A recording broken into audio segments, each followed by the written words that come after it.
Hello and welcome to the podcast. My name is Brady Buckner and I am the president of FSIC, or the Financial Services Innovation Coalition. We are an economic empowerment platform that advocates for more equity and inclusion for all communities in the United States, that we want everyone to be able to participate in the modern economy, especially minority communities. Today, we're going to be talking about facial recognition and how artificial intelligence relates to that. And we have one of the foremost experts in the country on this subject, and she's going to do a presentation for us today. Let's welcome Elizabeth Adams. Elizabeth, it is so good to have you here today. Elizabeth is a doctoral student at Pepperdine University. She is an affiliate fellow at Stanford University, and she's part of the Institute for Human-Centered AI. Elizabeth, can you tell us a little bit more about yourself? And then tell us why you got involved in this, and then go right into your presentation.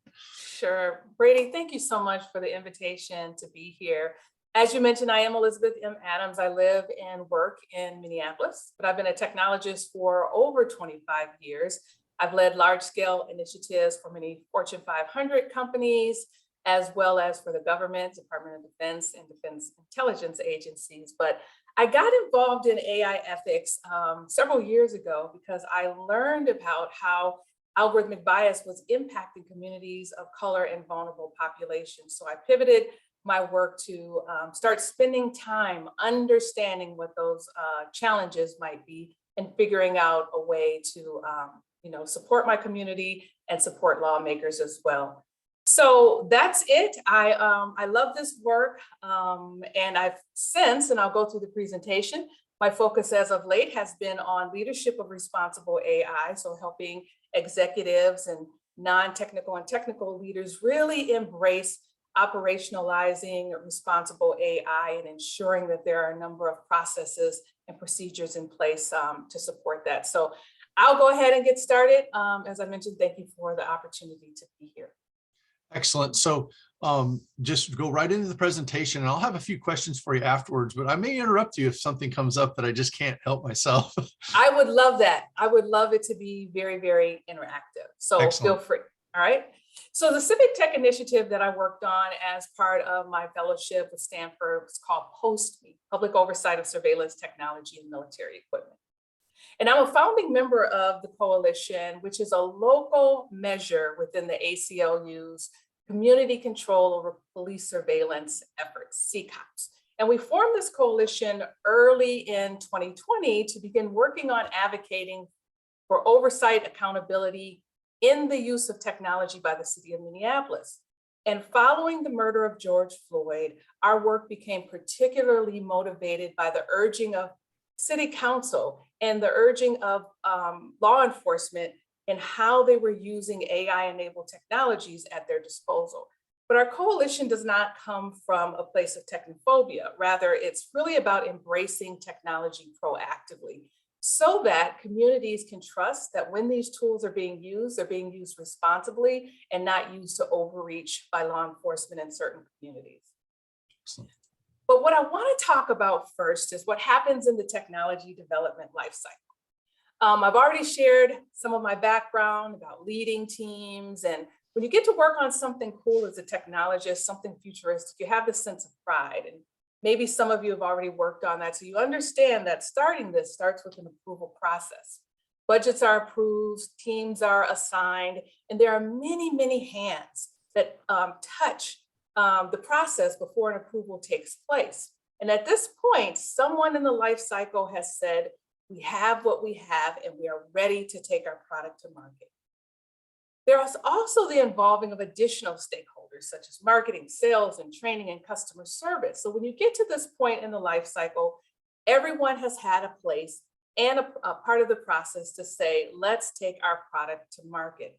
And knowing that you are a part of something so cool as advancing technology is a good thing. And at the end, teams celebrate their hard work as an accomplishment and advocate for raises and promotions. But what happens when our technology worlds and our social worlds collide? All of this work and time and money that's been allocated to what seems to be an exciting initiative, only to end up with what has happened on the right, only for this technology to end up in society where a community unites to advocate for its ban. Well, what's missed? Well, the biggest impact of our post-me effort happened on February 12th of 2021, when the Minneapolis City Council voted to unanimously ban facial recognition technology. It's a huge community lift. And there are many stories behind the headlines. You see, before you can even get to a city council proposing a ban on legislation, there's a different kind of development that has happened: advocacy development. The process that happens that includes coalition building, educating community, policymakers, and understanding the legislation process. But the question is why? Why should residents in a city have to take up the mantle to advocate to ban a technology? What is it about these technologies and their use that cause communities to unite and work together to advocate, not just for transparency, but for an actual ban? And for me, part of the missing link is in humane engineering. And that's the inclusion of the community experience as non-negotiable in how technology is developed, sold, and used in cities across our world. So in order to do this advocacy work, communities are taking time away from their lives to pursue these important initiatives. So with our recent work in Minneapolis to ban facial recognition, I want to share a little bit more about facial recognition at a higher level. We didn't initially seek to ban facial recognition. We were really advocating for community oversight.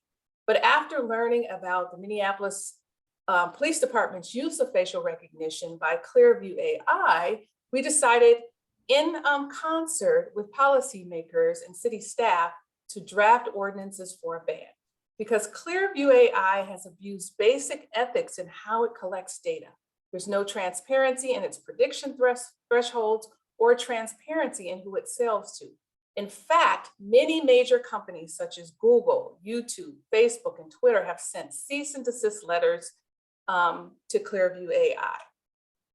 But facial recognition is a form of computer vision, and it's a way of recognizing a human face through technology.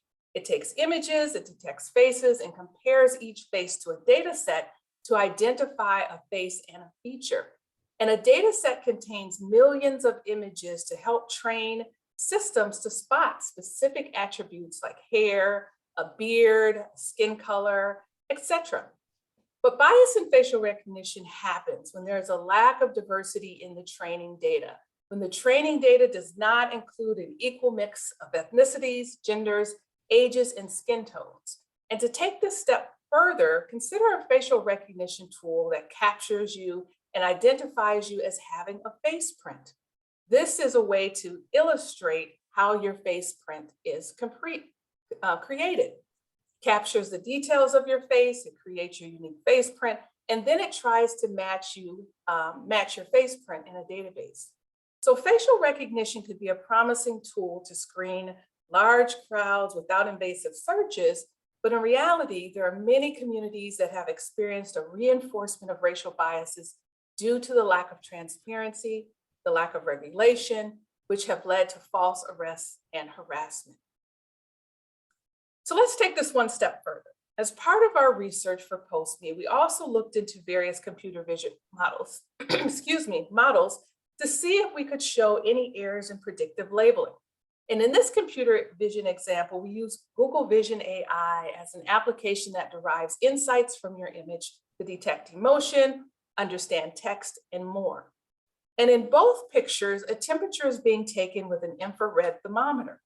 But with the image on the left of the lighter skinned person and the lighter skinned hand, the algorithm predicts one set of labels: technology, electronic device, photography, and possibly a mobile phone, with 68% probability that the image includes technology.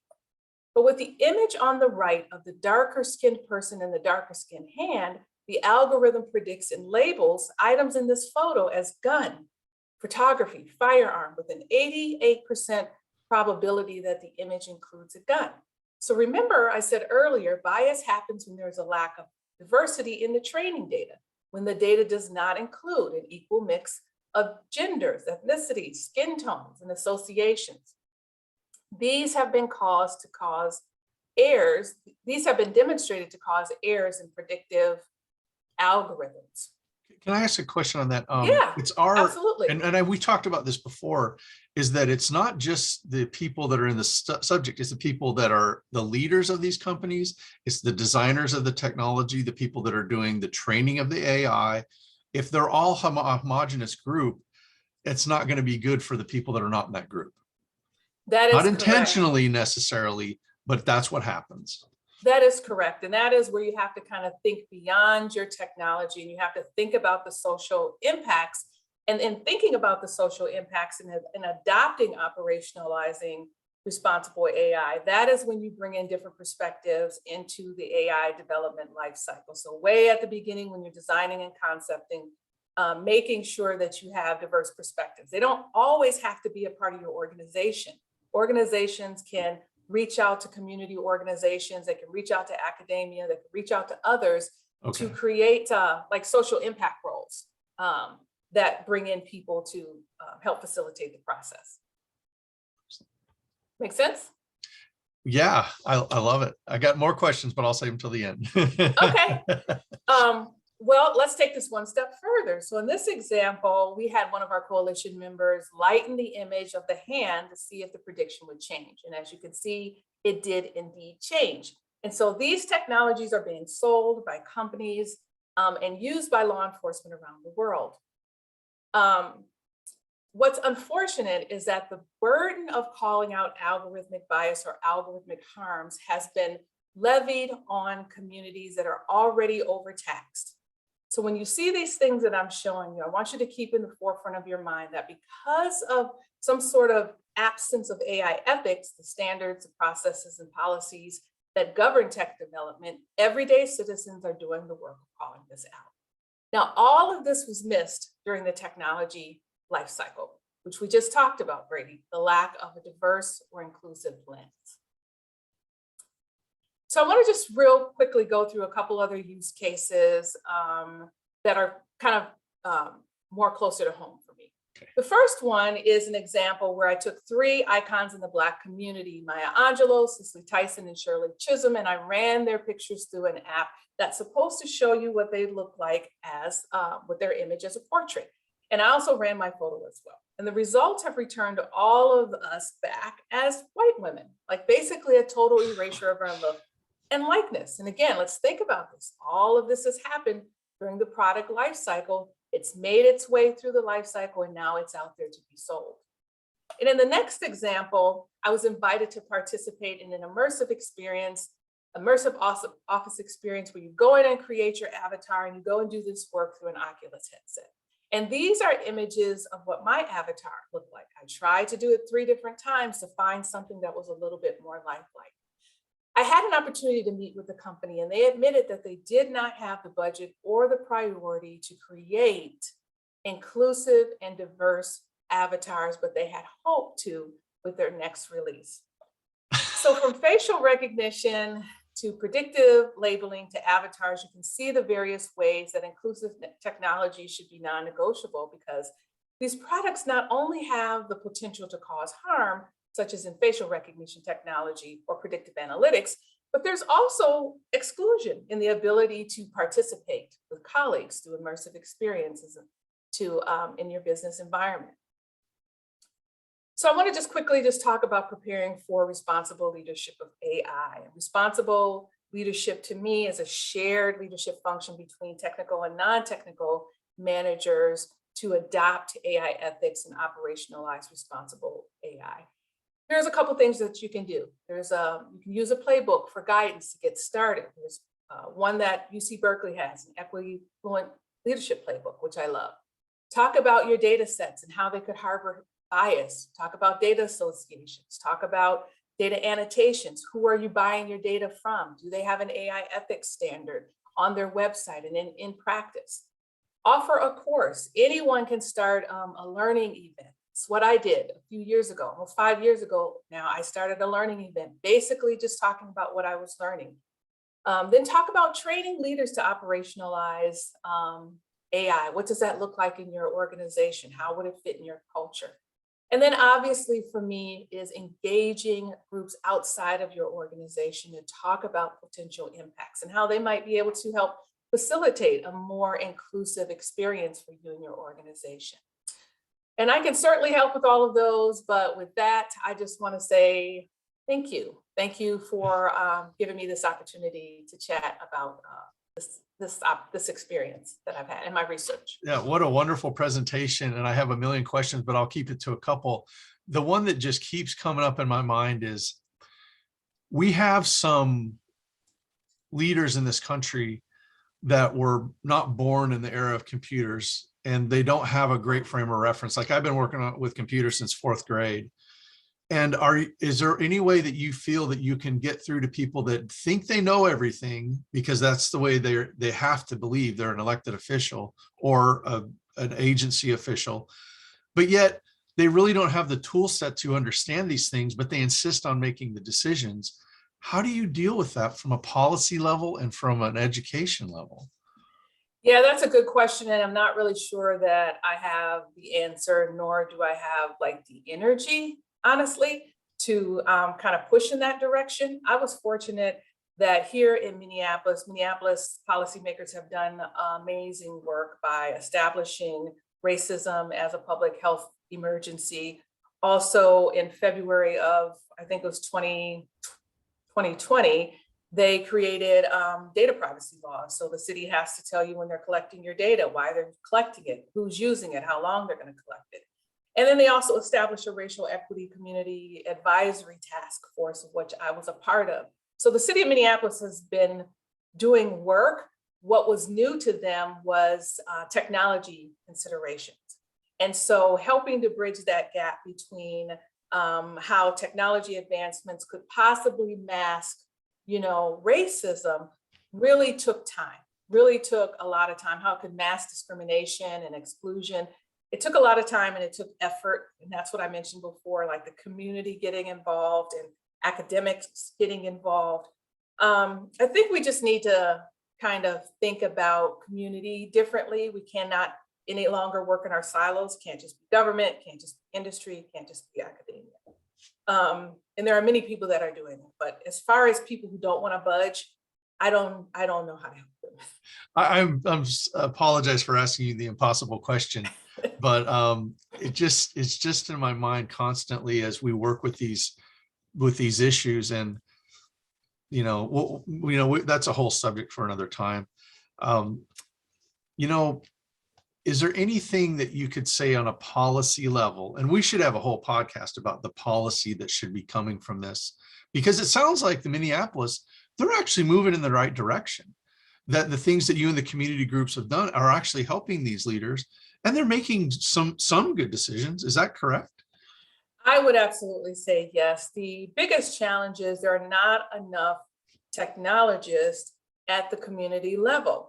Because prior to me engaging, most of the focus was on disparities found in housing, found in jobs, education, health, without really understanding how technology, algorithms, predictive analytics was being used to make certain decisions that were being used by policymakers. And so I just don't think that there are enough. I've advocated for ensuring that there is a social technology advocate that is a part of these conversations. They're just not enough. Like this wave of responsible innovation has hit us so fast that everyone is stretched so thin. And so I don't know how to solve all of these problems other than to really engage myself where I can. But also, Brady, I really want to make sure that people understand by protecting my peace and my well-being, because this work can be exhausting and it can be traumatizing, right? To deal with hearing about how these technologies are harming people who look like you, who live in areas where you live. And then you try to find, a way to help. So lots of different paths, but I would say that anyone who's interested in this can certainly play a part, because we need all hands on. Well, I feel like we're pioneers. FSIC has been working on inclusion work for about 8 years now, and we've been focusing on technology and the lack of inclusion. The industry knows that it's got a problem. They just aren't willing to really do anything about it. Now we're going to be coming out with a paper about facial recognition technology and inclusion and how to correct and make it better, the way that we believe some ideas.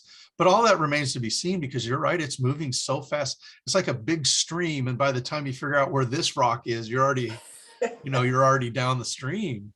So Yeah. I really want to thank you for your work. You've been a tremendous help to us. You are going to be quoted and have a section in the paper. So also, the next podcast I think we should do is, I know you're working on a book, and I think that we should talk about that at some point. We don't have time today, but if you wanted to make any final comment before we go, I sure would appreciate it. Yeah, so Brady, I want to make sure that I've spent the last 3 years, like I said, or last 5 years now, time is moving so fast, working on these types of challenges. And I'm actually scheduled to do a presentation with the Minnesota African American History Museum and Gallery. And one of the things I shared with them is that we have to also talk about how communities can leverage artificial intelligence and how they can get engaged in some of the upsides of it. So I don't want us to just always focus on how bad things are, because some things are, but there's also opportunities. And so maybe we can talk about that at another time too, is how we can engage, communities to be leaders and influencers in the tech space versus just responders and recipients. Yeah, that will be definitely a significant portion of the paper, because there are a lot of benefits, finding missing people, solving murders in all communities. So we don't want to throw the baby out with the bathwater, but it would sure be nice to have some guardrails.